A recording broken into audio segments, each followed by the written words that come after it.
Live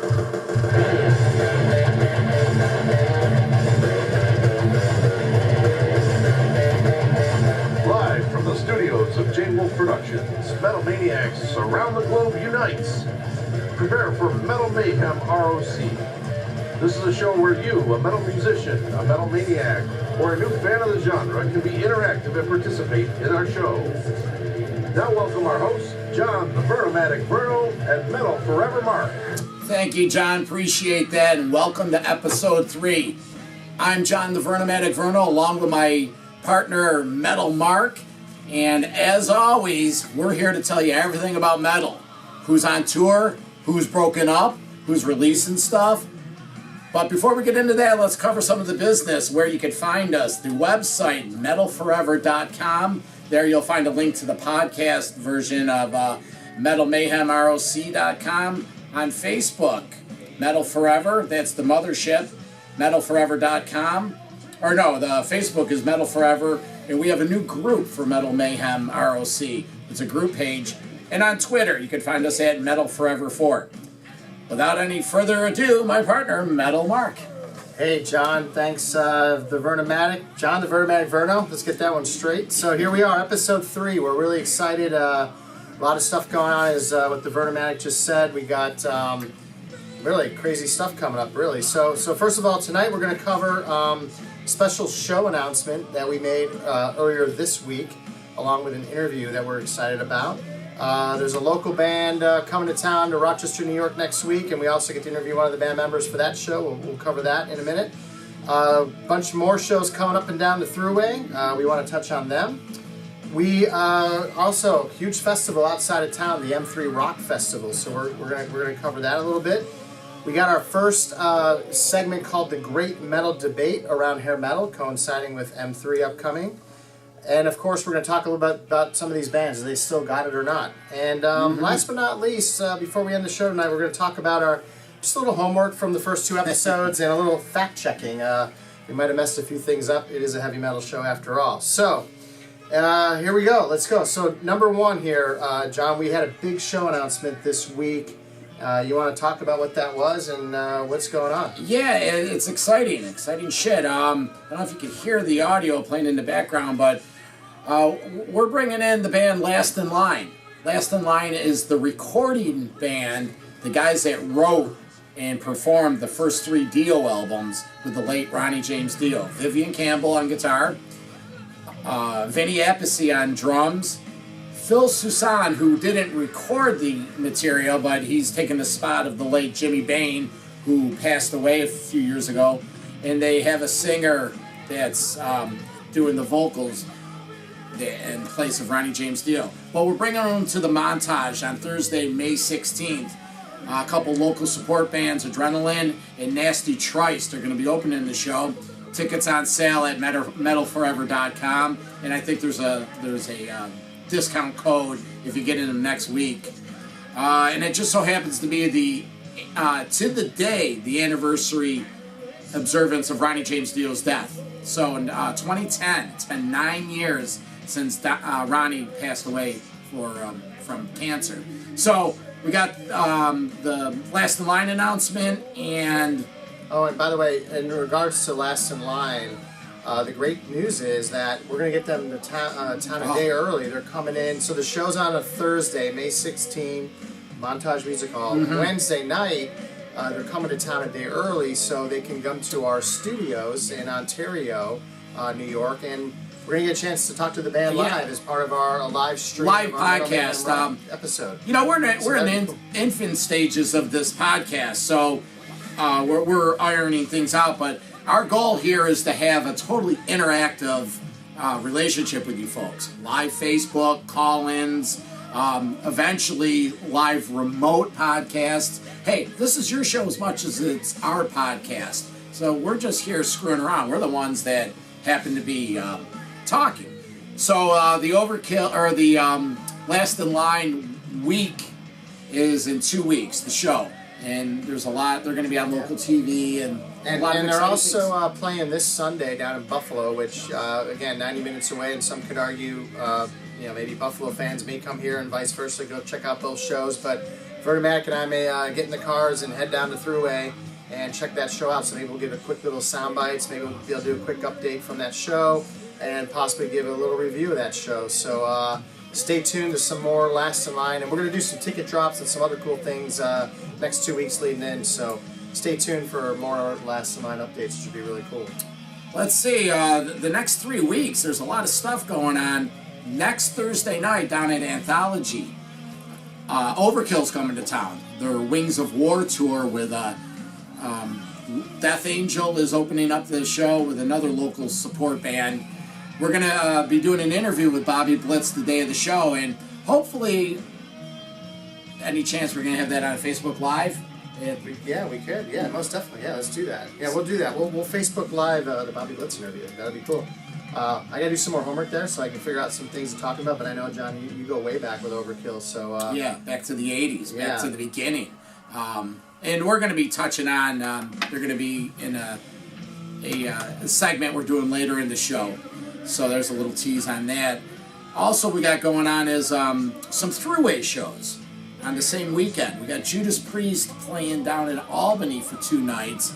And what's that pre-show? The Priest show in Albany is Saturday, May 18th and Sunday, May 19th. They're playing the Palace Theater there.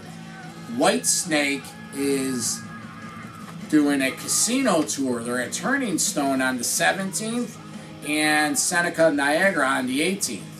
You know, it's like feast or famine with these shows. So, depending on where you are, maybe you could hit up one or the other, or both, or all, or either way, Priest and Whitesnake. And Whitesnake's releasing a new one next week, and we're going to be touching on that next week. I believe the album's called Flesh and Blood. Coverdale and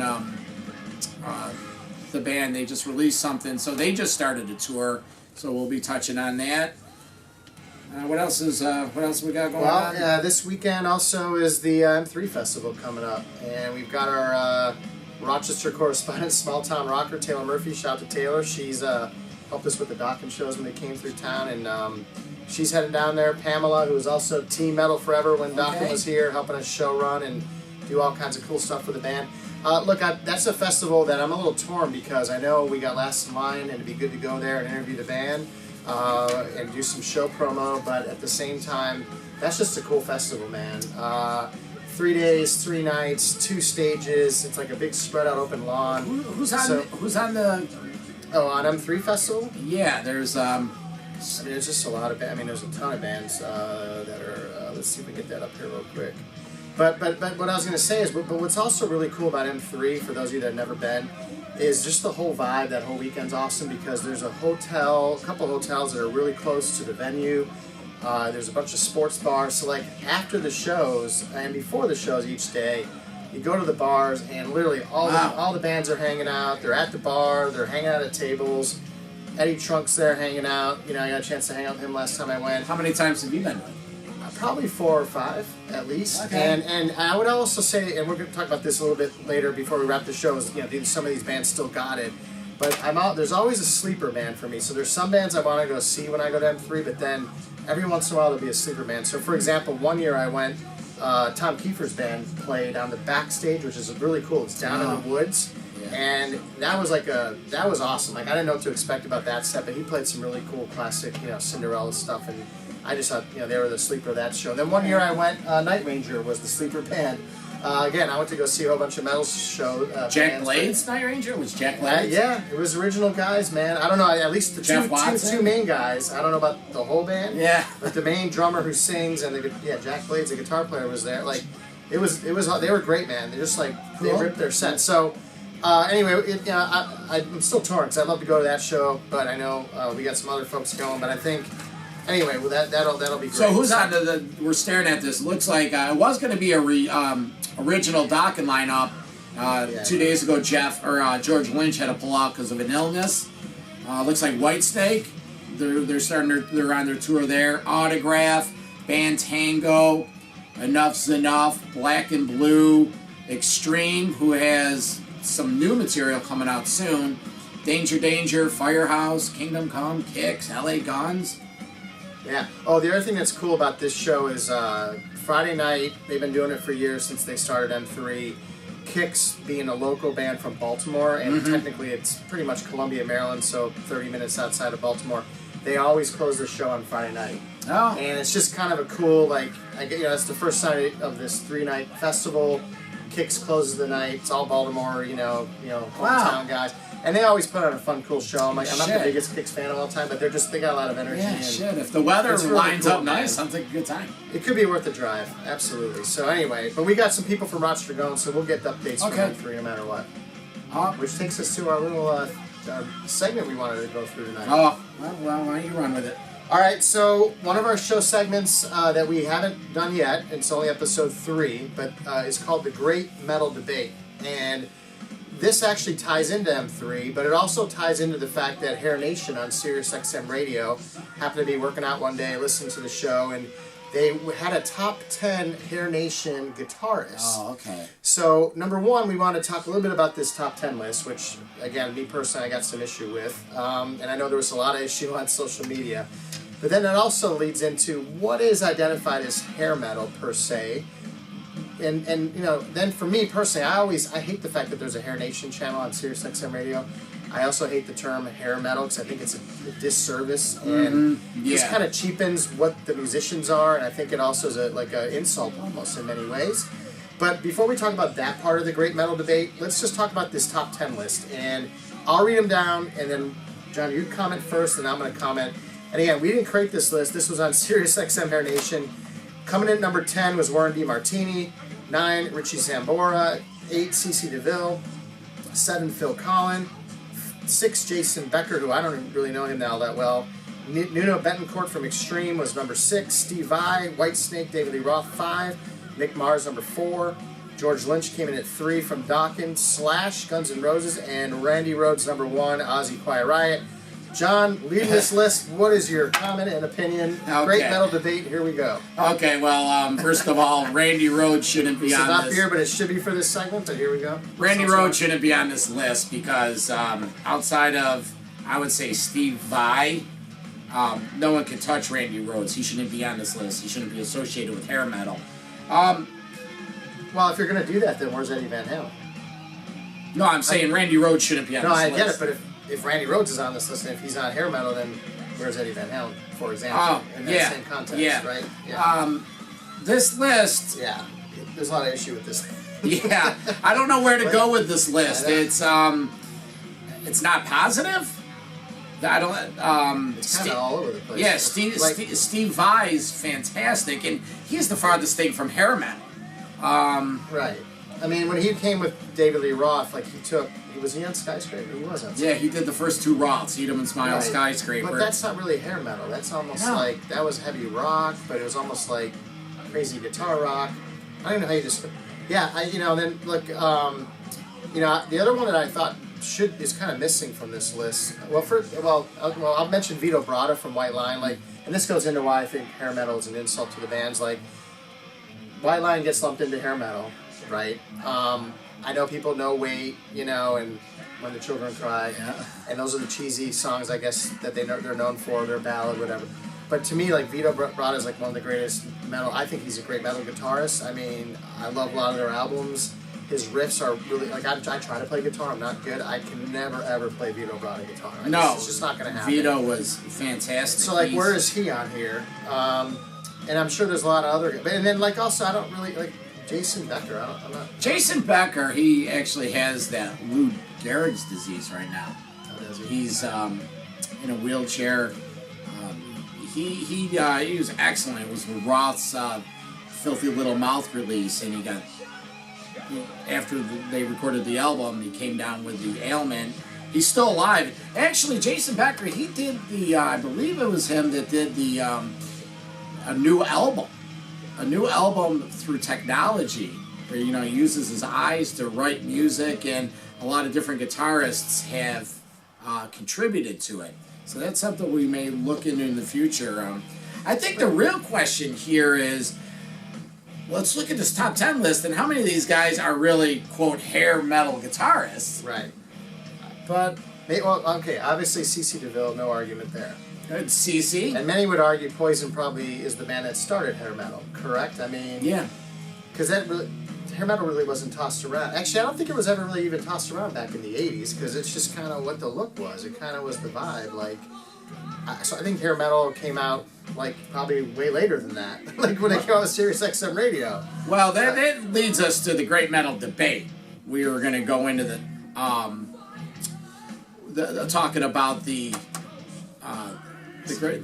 term hair metal. Right. So like, okay, Maiden had long hair. Priest had long hair. All these bands had long. Metallica had long hair. Is Metallica hair metal? It wasn't the long hair. What is this? I think it was glam metal. I think it really went open up and say ah. Okay. Or no, look what the cat dragged in. So you're gonna blame Poison. Poison. You were onto it. Or what about Motley Crue, Theater of Pain? Yeah. What about Warrant?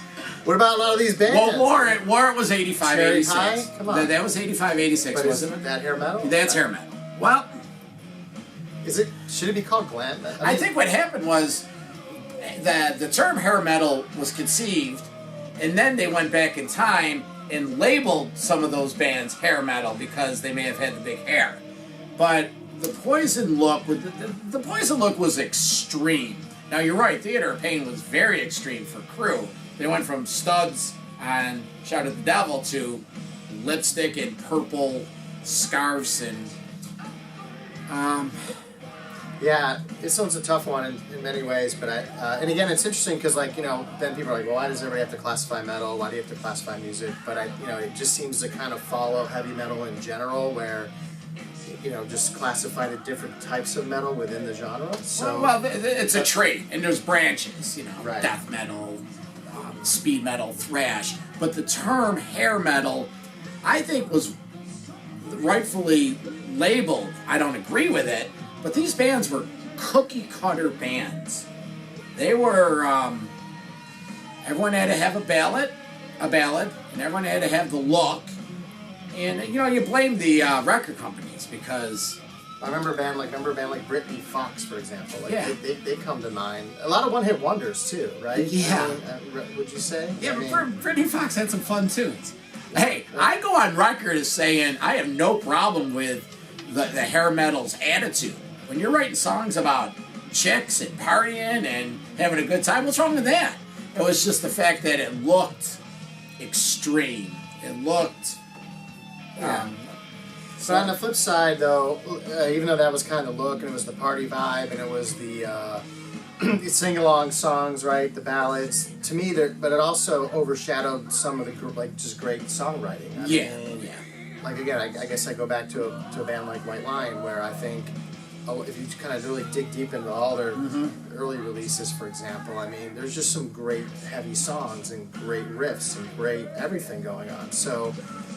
You know, I don't know. I just feel that that's a really misleading. I'm just not a fan of that. I actually I mentioned this to Don Dokken when he was here. We were kind of riding around with him, taking him to the radio stations and what have you. And I said, Don, what's your opinion on that hair metal term? He goes, oh, I hate it. He goes, I think it's an insult. He goes, it's an insult to great songwriting, great guitar work, great everything. And he goes, because there's no way I'd still be doing this at my age. 30 years later, if they were just one-hit wonder cheesy songs. He goes, they stood the test of time, and would you call Back for the Attack those songs hair metal? I mean, you know, what George Lynch can do? Like, no. I think that's, I don't know, I understand where it came from, and I get that it was part of the scene, but no, I don't know, it's always bothered me, and it kind of still bothers me. Well, the hair metal, again, my final take on it is, it was conceived by the look. The teased out, it was actually the hair. It was actually extreme hair. And, I mean, if you do look at a couple of those, I think it's the cover of Lock and Key. But it was the look. It was 1983. But also, the fact that Warren DeMartini comes in at 10, in my view, he should be further down the list. Again, if you listen to a lot of the, again, Rat, again, known for Round and Round, okay, and that bothers me every time I say, hey, I like Rat, and they say, oh, Round and Round, they sing these stupid lyrics. Look, great stupid song, it got him famous, sold millions of records, but, man, look at all the other amazing songs. Right? And we're looking at this, we're looking at this list, and we're debating if these guitarists are, quote, hair metal, or are they deserving to be labeled a hair metal guitarist. Right. Not even talking about the ranking. You know what I mean? Exactly. Like, Warren DeMartini should not be 10th. That guy kills. I mean, he blows away. And no disrespect to Motley Crue and Mick Mars, and well, I'm going to touch on the Dirt because I finally watched it a little later, but I don't think he's 4. I mean, you know. I know. Steve Vai? Steve Vai, my God. So, anyway, we thought we'd have some fun with that. Yeah. It ties into M3. It ties into our great metal debate, topic. We'd love to hear your opinion. That's where we're going to interact on our Facebook group, the Metal Mayhem ROC, and post, and, maybe we'll continue this discussion. But this leads into the next segment that Vernomatic, we wanted to kind of talk on a little bit. And it's kind of called Still Got It. Do these bands still got it? And actually, this is one of my brothers actually asked me, because we were sitting around over the Easter break a little bit, and he was like, hey, what about he was asking me about a bunch of bands. They still got it. And so I'm going to touch on just 2 to start. I'm going to talk about one that's on M3, and then I'll talk about one that we mentioned earlier. So I'll start with Dokken, just because they were here. They were live in Rochester. We spent 2 days with them, more or less. I think they still got it. And I think the reason I'm saying that is I think Don sings great. I know a lot of people are disappointed that George Lynch isn't playing, but to be honest with you, I think John Levin was freaking pretty awesome. He's got a lot more edge. No disrespect to George, because he's one of the great ones. Everybody loves to see the classic lineups, but he's not as into the whole vibe anymore, and he's more, he wants to go all over off the reservation, and I think he took Dokken way off track. So, and even when Ira Black played a year and a half ago when John Levin couldn't make the show, I thought Ira was an awesome metal guitarist. So to me, I think Dokken still got it. While Mick Brown on the drum, they got it. I think they still got it. And then I'm just going to go with Judas Priest, because they were my Mount Rushmore, and we had the great metal, the Fire Ice segment. I just think Firepower. I was listening to Spotify the other day. Firepower song came on. I think they're at the top of their game. Richie's crushing it. Rob sounds amazing. So those are the 2 I just want to touch on. Give me 2 from your, just for now. I have 3. Okay, 3 for your Still Got It. I have 3, and they all got it. Okay? And they got it because the one common denominator for these 3 bands is they still release relevant new music. Judas Priest, Firepower. I've gone on the record saying it's my top 5 album of their career. Whitesnake. Keep going. Yeah. Still releasing material. Flesh and Blood's coming out. And Overkill. Overkill just released their 19th studio album. Every 2 years they're releasing albums. And I love all that catalog. So my 3, Judas Priest, Overkill, and Whitesnake. Definitely still got it. And then look, I'm looking at M3 here, and I'm going to say that I'm going to say the answer is I don't know. Whitesnake, I haven't seen them in a long time. I don't know if they still got it or not. I haven't heard their new material. I'm not sure. Autograph, I couldn't tell you right now. Firehouse, I'm a big Firehouse fan, actually. I like some of their earlier. I think they, again, another band that got known for some of their ballads. But I think some of their earlier materials, really heavy, their first album, I thought was a Just Push Play, beginning to end. I would love to see them, actually. Okay. I would love to see if they still got it. Extreme, I couldn't tell you if they still got it. I haven't seen them in a long time. I already mentioned Kicks. Some of these bands, you're not sure if they've ever had it. Let alone That's a good point. LA Guns, I actually did see them at M3 a couple years. They're a band that's always got different lineup going on. LA Guns right now, this is the interesting thing. Tracy Guns and Phil Lewis are back together. The drummer, who holds half the rights to the name, has his own outfit. There's something going on with that, but that's, I don't know. Well, Vince Neil's coming. Warrant, I saw them a few years back on M3. I actually thought they did it. They were okay. I mean, I don't know. I haven't been following them too much, so that's one of the other reasons I love to go to M3 is just to kind of see if these bands still do got it. Look, Quiet Riot is not. I think what's going on with Quiet Riot's kind of interesting because with Frankie Banali, he's a drummer, right? I know he's working like crazy, wants to keep that band going. I might have heard a track or two. It's one of those bands I lost track of along the way. Probably need to check him out again. Actually, I got an email from Kevin Dubrow. This is really weird. Somehow I was on his email list. I got an email from him. He was ranting about something crazy. I don't even know what it was. I read it. 2 days later, he passes away. Oh. It's still in my inbox, strangely enough, so maybe at a future show I'll dig that email up. All right. Anybody else on this M3 list you want to mention or talk about? No, not really. Okay. I saw What about Vince. Vince? I saw Vince Neil. Well, Vince Neil's band is Slaughter. That's who his solo band is. It's 3 of the 4 guys of Slaughter. Oh, okay. I didn't know that. And the only thing is Mark Slaughter isn't singing. Okay, but they do all Vince Neil and Motley Yeah. Crue stuff. They don't do Slaughter material. No, but it's Okay. the band. It's 3/4, Got it. 3/4 of Slaughter. I saw Vince Neil in Vegas, Fremont Street, in 2012. It was a good show. You know, they play Crue stuff. They do covers. They do some of his solo. The band is fantastic, and they do maybe 20% of the show is them jamming. So, Interesting. By the way, that's another interesting fact is there's a new band, and I gotta search them up. So we need our producer to do fact checking. But the original members of Dokken, Jeff Pilson, George Lynch, Bob McBrown, had formed a new band.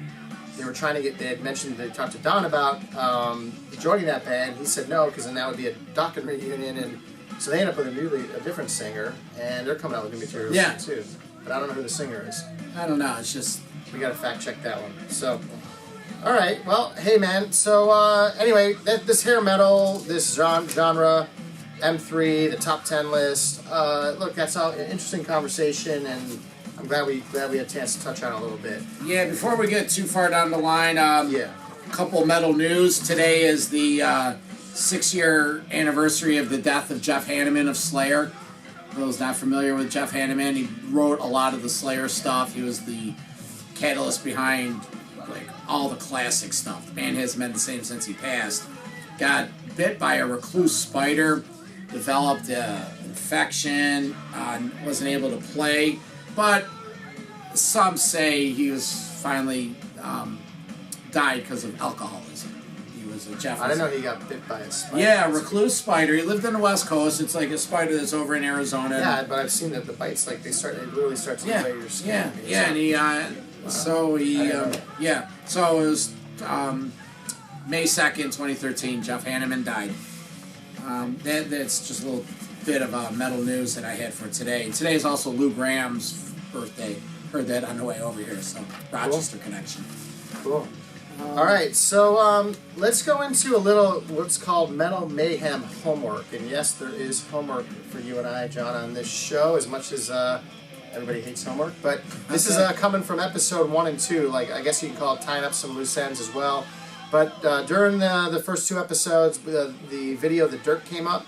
At the time, I hadn't seen it. I have now seen it. I freaking really liked it. Yeah. I thought it was really great. Again, it's a Netflix movie, so it's not like the greatest Hollywood production of all time, but I thought it captured all the moments of Motley Crue. It's not a documentary. It's a biopic. Yeah, and you know the thing that also kind of hit me a little bit was I knew about Vince Neil's daughter Skylar, and I knew she passed away. I just didn't really know the details surrounding that, but when you unfortunately saw what she kind of went through at a time when the band was kind of really going through a lot of crap, that was kind of, you know, it took me back a little bit, I guess. I would argue, though, that I liked how they portrayed the fact that Vince Neil thought that Theater of Pain was kind of crap, because I remember at the time thinking Motley Crue, their first album, Shout the Devil, was like, just, you know, that's what grabbed everybody. I don't know if Theater of Pain, that follow-up was that great. It was like a lot of filler and fluff on there. Well, Theater of Pain was their third. It was right after... Shout at the Devil. It was Too Fast for Love. Oh, the right, first of course. Which was, again, another just straight gut Yeah. punch, you know, raw, Yeah, bang. Theater of Pain was... Come on, man. No, that wasn't good. Let's be honest. I mean, no. Maybe a little redemption with Girls, Girls, Girls, but, like, only a couple songs. I mean, well, Wild Side was on that, right? No, that was on Dr. Feelgood. Girls, No, Girls, no, Girls. Wild Side. Oh, yeah, you're right. Girls, Girls, Girls, of course, that song. What else was on Girls? There wasn't that many great tracks on that one, to be honest. But then I thought, of course, when Dr. Well, that Feelgood says came it out, all. Dr. Feelgood. What we're sitting here talking about right. an album, we came... Right. No, that's what I'm saying. But then Dr. Feelgood was a redemption album. Well, yeah, well, they got sober, and they were... And then And actually... Bob Rock. There was a Bob Rock release. Okay. And then the one they came out with, which was the LA one, Saints of Los Angeles. Have you heard that one? Well, that one was awesome. I thought that was incredible comeback album for them. Well, that was really 6 a.m. That was a DJ Ashbomb. Well, I thought that kind of chronologized.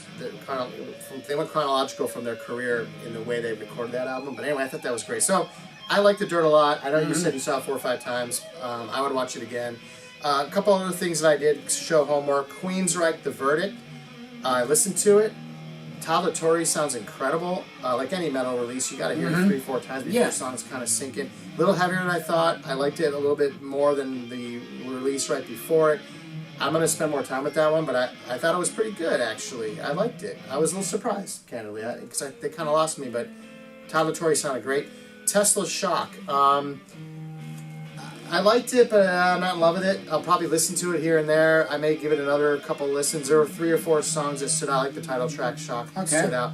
But again, a band like that, when you look at Psychotic Supper and Mechanical Resonance, that's the Tesla that I love. Like I really fell in love with, and even Bust a Nut. Bust a Nut was good. That was like 2005 or something like that. Yeah, but this new album, there's some really catchy riffs and choruses, but a lot of twangy, bluesy kind of intros, and like to me, I was like, if they just amped that up a little bit and sped it up, I think it'd be stronger. Like that's again, these are always my opinions. Phil Collin of Def Leppard produced that. The new one? Yep. Oh, okay. So look, both Tesla Shock, Queensryche Verdict, a little better than I was giving it credit for. Okay. But another thing I was just going to mention real fast in this subject is, for me, I think if a band comes out with one bad album, you could give them a mulligan. And I think we kind of mentioned, hey, Turbo might have been that for Priest, even though I thought there were some moments. Come back with Ram It Down, enough at least capture your attention. But if a band comes up with 2 in a row that just start losing you, like that's kind of what happened maybe with Queensryche when they started going off their rails. It takes a while. I'm not going to come back really, and I think that's sometimes when these bands like Tesla, Queensryche, unfortunately along the way I got lost, and so maybe you haven't given them all enough credit. But anyway, I thought they were good redemption albums. And then lastly, go ahead. I'm sorry. You want to? No, go ahead. And just the last thing is, we talked about Motorgate Grader from Ivan Moody's band from Five Finger Death Punch.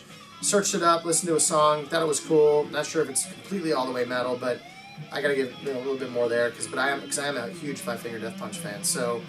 How about your show homework, man?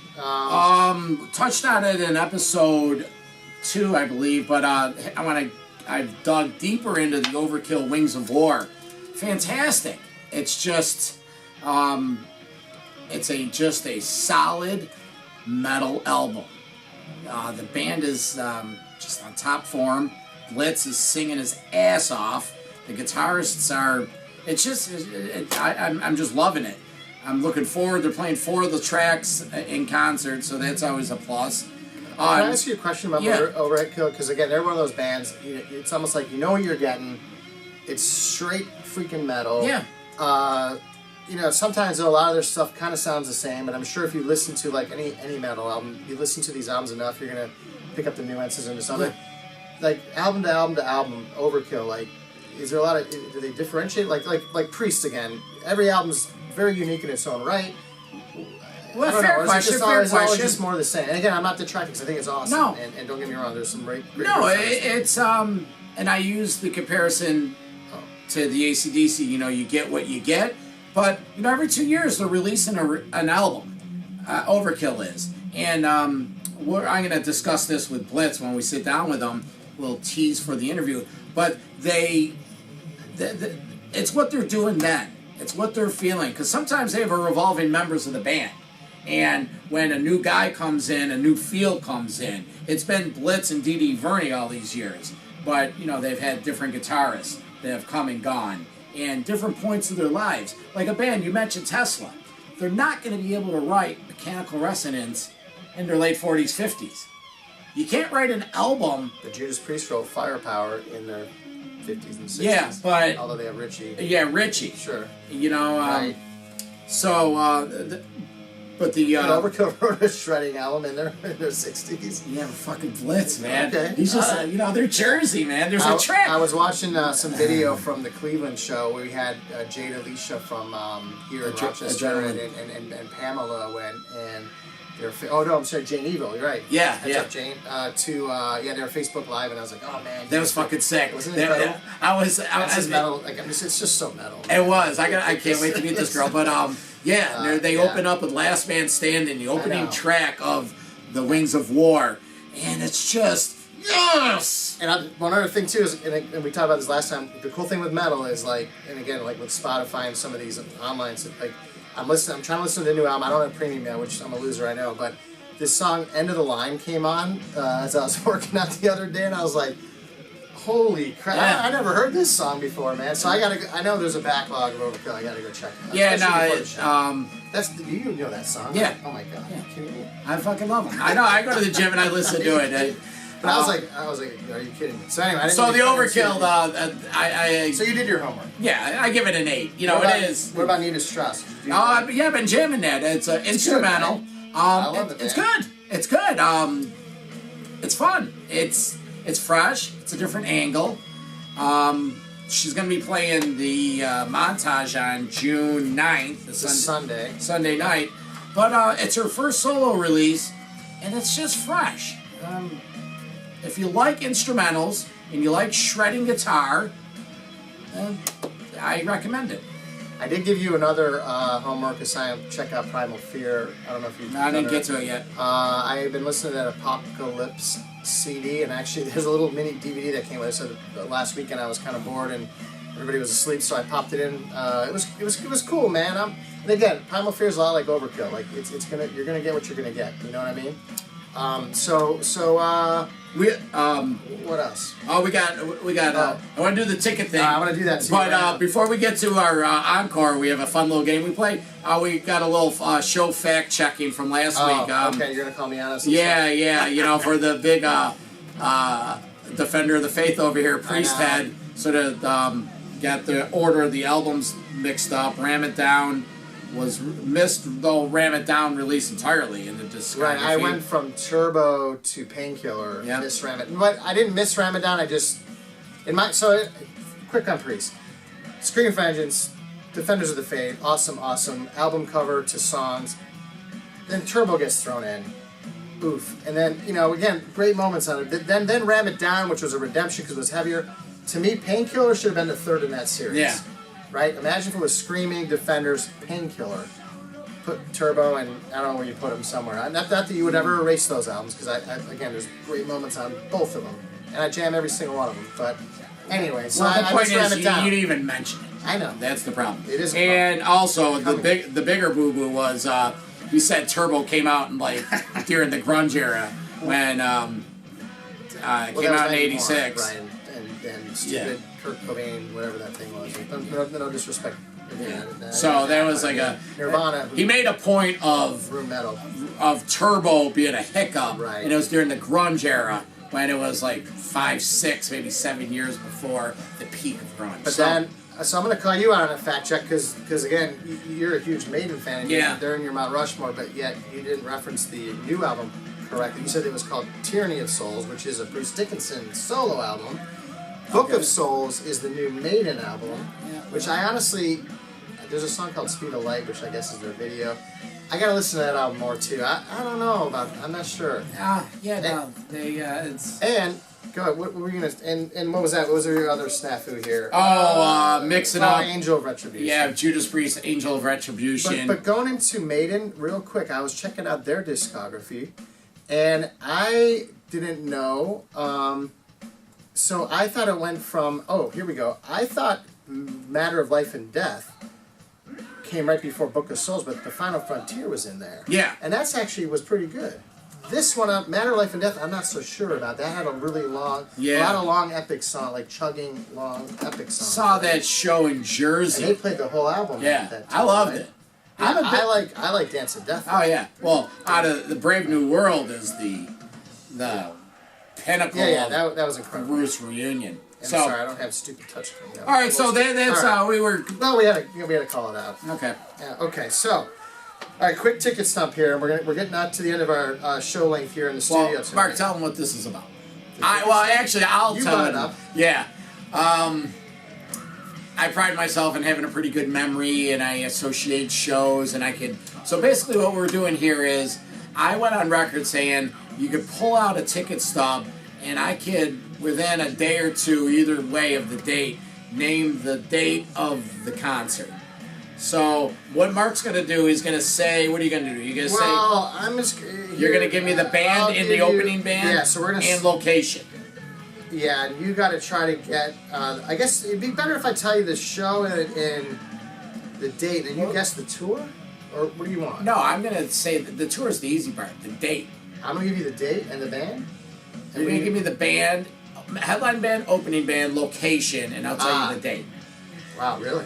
Yeah, but are they Rochester shows? You're not giving me Chicago shows. I was going to give you something, a couple out of town here. It has to be Rochester. Oh, you didn't stipulate that. Yeah, well, yeah, there has to be shows I was at. Well, here's a Rochester one then. Okay. Iron Maiden and Anthrax. Iron Maiden. Rochester Community War Memorial. Well, first of all, Anthrax never played on that show. They canceled out on that. Was it the Fear of the Dark, June 1992? Close. January 1991. And you're telling me Anthrax never played on that show? Who opened for them then? Okay, I'm 0 for 1. Next one. Okay. I'm sorry. What tour was that? 91. I don't even know. That might have been Fear of the Dark. Or no, it was that one. That might have been the show we referenced last time. All right, Rochester, New York. What else we got here? Shoot, these are out of towners, man. You don't have another Rochester? No, but here's what I'll tell you. So, Motley Crue. It's not gonna work that.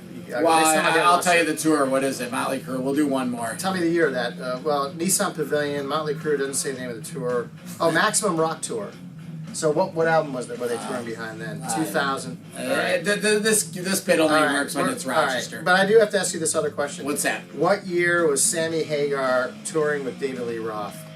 Oh, it was 2003, 2002, 2003. Yep. The one I went to was August 20th, 2002. Yeah, the show. Yeah, the one we went to, we didn't because it got canceled. All right. Well, this is a metal show. We messed that segment up, but okay, but we'll bring we that get the back. general gist. We'll bring it back, and I'll go Rochester only. All right. All right, we gotta get out of here, but you want to wrap this up? Yeah. Well, just a reminder again. We announced the Last in Line show. That's a Metal Forever show, but also a Metal Mayhem Rock show. We're excited because part of this show is we want to bring any exposure we can to metal through the show, through interviews, through live shows. So that's really cool for us. So we hope anybody that's local can drive to that show. Come out, man. Support live metal. MetalForever.com for ticket info. Metal Forever 10's the promo code to get $10 off per ticket as an early bird special.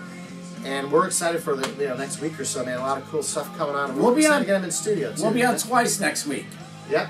We're Monday night. We'll be live. We're gonna go live. Monday night we'll be in the studio with our normal Monday night podcast, and then hopefully, we're doing an interview with Blitz for the Overkill show. Right, that's on Thursday. That's on Thursday, and that will just be a Facebook Live thing. Well, stay tuned to our social channels, and we'll post everything. And we appreciate all your support. Bear with us as we work out our kinks and continue to fumble through these things. But again, it's heavy metal. It's meant to be fun. It's meant to cover the genre.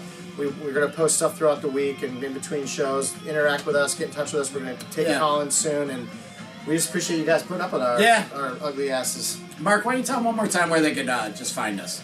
Oh, okay. So MetalForever.com is kind of the mothership. MetalMayhemROC.com. Metal Mayhem Rock is the podcast website.